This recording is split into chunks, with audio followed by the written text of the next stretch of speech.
नमस्कार दोस्तों।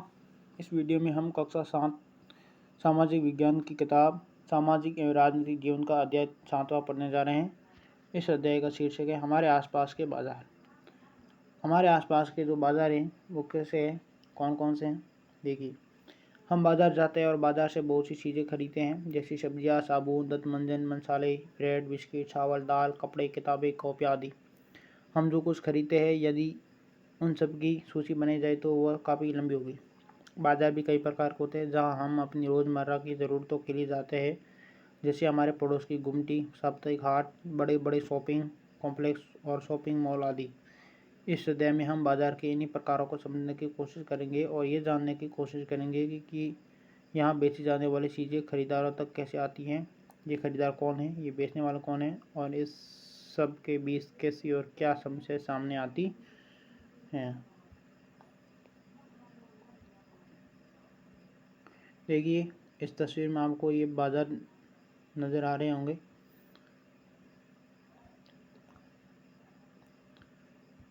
Next page देखिए साप्ताहिक बाजार।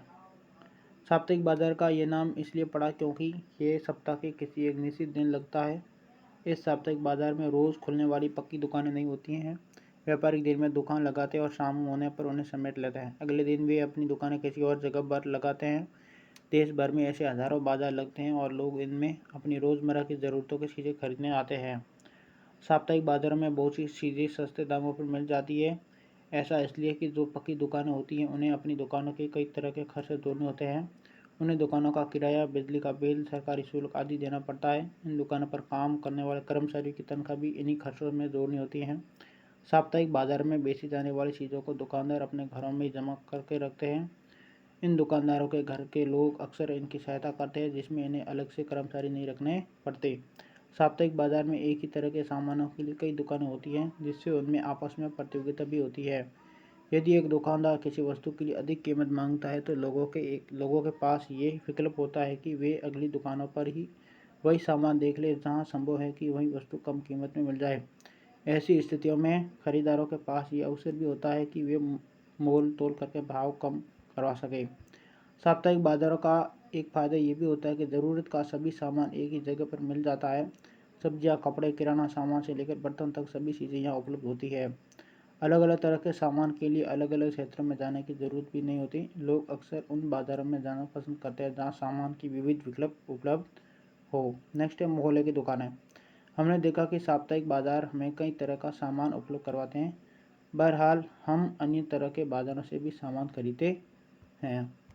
सुजाता और कविता एक दिन अपने मोहल्ले की दुकान से किराने का कुछ सामान खरीदने पहुंची। वे इस दुकान पर अक्सर खरीदारी के लिए आती है।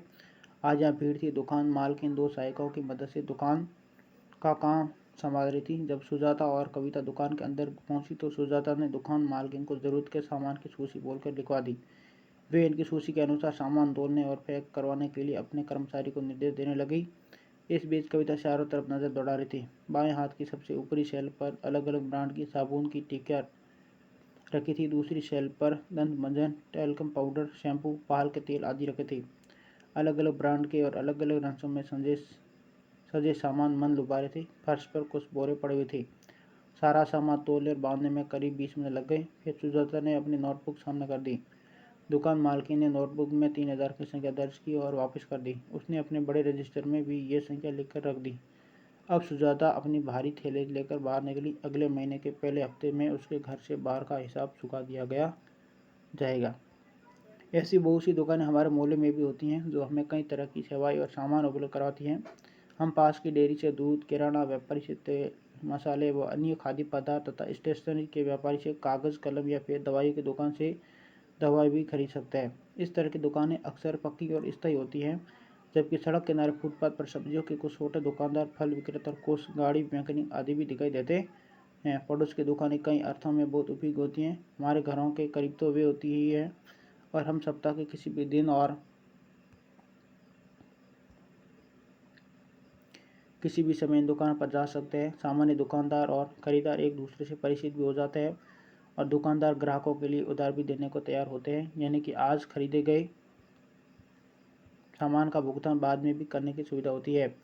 जैसा कि शुरुआत के दौर में हमने देखा। आपने ध्यान दिया होगा कि हमारे पड़ोस में भी कई तरह के दुकानदार होते हैं। कुछ तो पक्की दुकान वाले होते हैं और कुछ सड़क किनारे दुकानों सजाकर सामान बेचते हैं। नेक्स्ट देखिए, अंजल मॉल एक 5 मंजिला शॉपिंग कॉम्प्लेक्स है। कविता और सुजाता इसमें लिफ्ट से ऊपर जाने और नीचे आने का आनंद ले रही थी। ये कांच की बनी लगती थी और वे इसमें से बाहर का नज़ारा देखती हुई ऊपर नीचे जा रही थी। उन्हें यहाँ आइसक्रीम, बर्गर, पिज़्ज़ा आदि खाने की चीज़ें, घरेलू उपयोग का सामान, चमड़े के जूते, किताबें आदि तरह की दुकानों को देखना समृद्ध कर रहा था। मॉल के तीसरे तल पर घूमते हुए ये दोनों एक ब्रांडेड रेडीमेड कपड़ों की दुकान में पहुंच गई। सुरक्षा कर्मचारी ने उन्हें कुछ इस तरह देखा कि वो इन्हें रोक देना, परंतु उसने कुछ कहा नहीं। उन्होंने कुछ कपड़े और उन पर लगी कीमत की पर्चियाँ देखी। एक भी कपड़ा 3000 से कम का नहीं था। ये कीमत साप्ताहिक बाजार के कपड़ों की तुलना में लगभग 5 गुना अधिक थी। सुजाता कविता से फुसफुसाती हुई बोली, मैं तुम्हें एक दूसरी दुकान पर ले चलूँगी जहाँ 80 किस्म का कपड़ा ज़्यादा ठीक दामों पर मिल जाएगा। नेक्स्ट देखिए, शॉपिंग कॉम्प्लेक्स और मॉल। इस प्रकार अभी हमने 2 प्रकार के बाजार देखे। पहला साप्ताहिक बाजार, दूसरा पड़ोस की दुकानों का बाजार। शहरों में कुछ अन्य प्रकार के बाजार भी होते हैं जहाँ एक साथ कई तरह की दुकानें होती है। इन्हें लोग शॉपिंग कॉम्प्लेक्स के नाम से जानते हैं। अब तो कुछ शहरी इलाकों में आपको बहुमंजिला वातानुकूलित दुकानें भी देखने को मिलेगी, जिनकी अलग अलग मंजिलों पर अलग अलग तरह की वस्तुएं मिलती हैं। इन्हें मॉल कहा जाता है। इन शहरी दुकानों में आपको बड़ी बड़ी कंपनियों का ब्रांडेड सामान भी मिलता है और कुछ बिना ब्रांड का सामान भी मिलता है। विज्ञापन वाले अध्याय में आपने पढ़ा था कि ब्रांडेड सामान जैसे कंपनियां बड़े बड़े विज्ञापन देकर क्वालिटी के दावे करके बेचती है, महंगा होता है। कंपनियां अपने ब्रांडेड उत्पादों को बड़े शहरी बाजार और अपने विशेष शोरूम में बेचने के लिए रखती है। बिना ब्रांड के उत्पादों की तुलना में इस ब्रांडेड सामान की कीमत का बोझ केवल कुछ लोग ही उठा पाते हैं। बाजारों की श्रृंखला।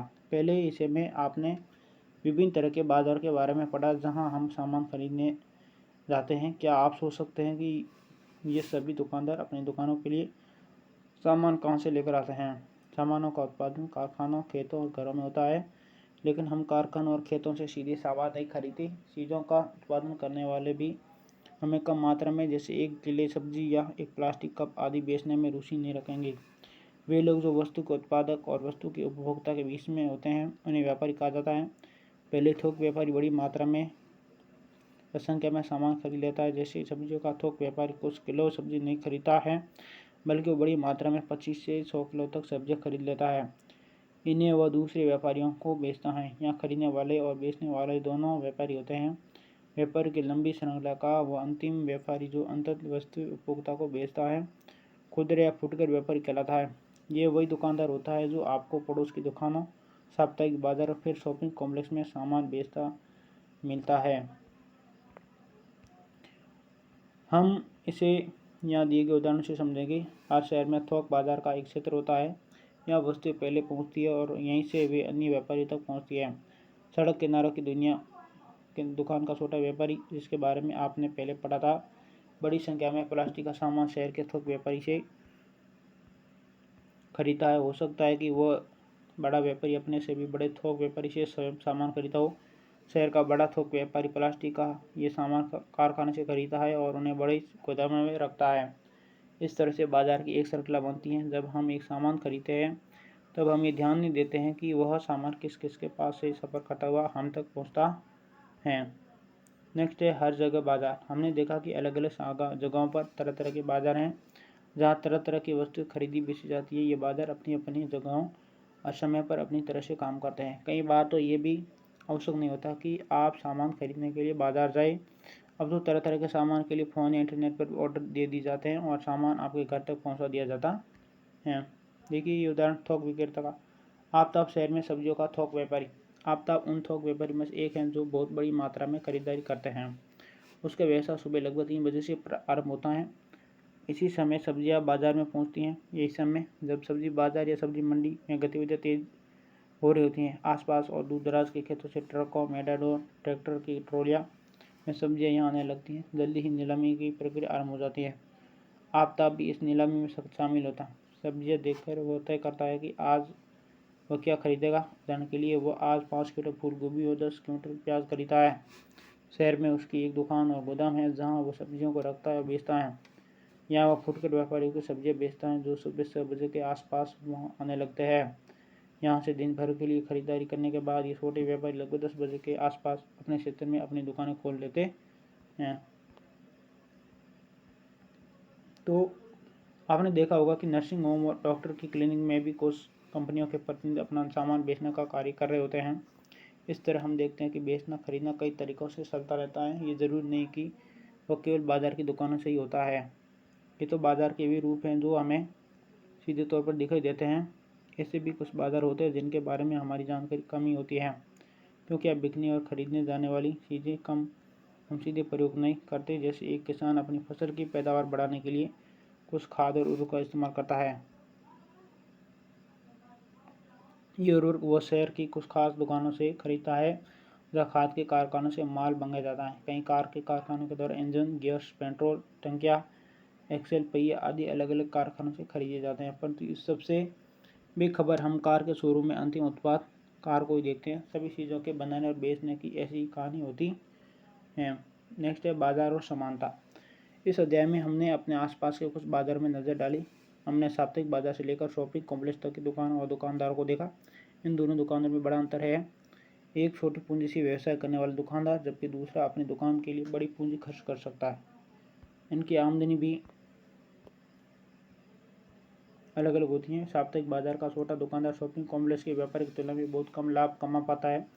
इसी तरह खरीदारों की भी अलग अलग स्थितियाँ हैं। ऐसे बहुत से लोग हैं जो सबसे सस्ता मिलने वाला सामान भी खरीद पाने की स्थिति में नहीं है, जबकि दूसरी ओर लोग मॉलों में महंगी खरीदारी करने में व्यस्त रहते हैं। इस तरह कुछ हद तक अन्य कारणों के अलावा हमारी आर्थिक स्थिति ही ये तय करती है कि हम किन बाज़ारों में खरीदारी दुकानदार हो सकते हैं।